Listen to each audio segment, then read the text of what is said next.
Goeiemôre vriende en baie welkom by ons oordenkings op hierdie koue maandagoggend. Ja, ons gaan voort met Jesaja. Onthou nou, die Assiriërs is hier voor die muur. Hulle het hierdie boodskap wat hulle stuur na Hizkia toe van niemand kan hulle uit sy hand red nie. Hizkia gaan bid en die Here sê nee, hierdie ouens gaan 'n gerug kry en terugkeer en dan gaan hy ons terug en sê, moet nou nie dink dit is nou wat die Here gesê het nie. Ons is op pad terug. Wat maak Hizkia? Ons lees vanoggend dat hy weer hierdie goed na die Here toe vat. Dat hy weer gaan bid. En vriende, hierin lê 'n groot les vir my en jou. Hierin lê die praktiese van wat dit beteken vir Hizkia om op die Here te vertrou. Kom ons lees vanaf vers 14. Nadat Hizkia die briewe uit die hand van die boodskappers ontvang en dit gelees het, het hy opgegaan na die huis van die Here. Hizkia het dit daar voor die Here oopgesprei.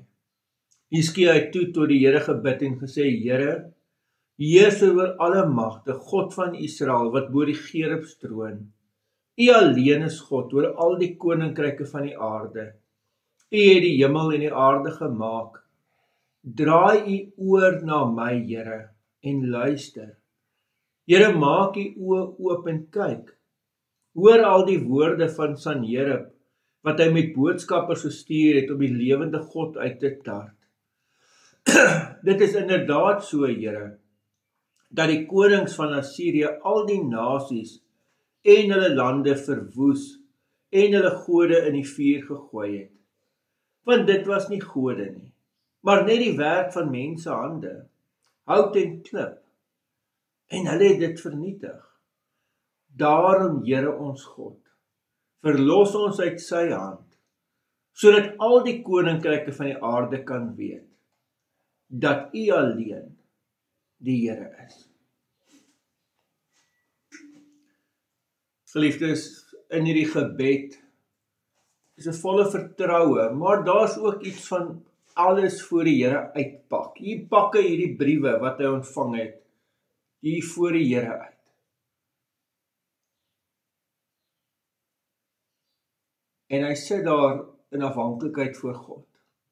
En hy sê, Here, ander gode kon hulle nie red nie, want dit is tog maar net mensewerk.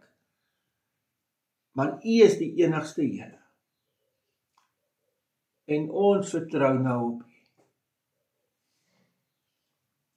Dalk moet ek en jy weer op daai punt kom wat ons letterlik elke probleem, elke krisis daarvoor die Here uitpak en dit deurbid en vra, Here, wat moet ek doen? Here almagtige God, baie dankie ook vir hierdie teks en dankie dat ons ook hierdie pad met Jesaja kan loop. En Here, ons bid ook vir hierdie week wat voor lê met al sy uitdagings, dat U op 'n manier vir ons sal dra en voorsien. Ons bid dit in die naam van ons Here Jesus Christus. Amen. Vriende, mag jy 'n baie mooi en ook 'n baie geseënde dag hê. Totsiens.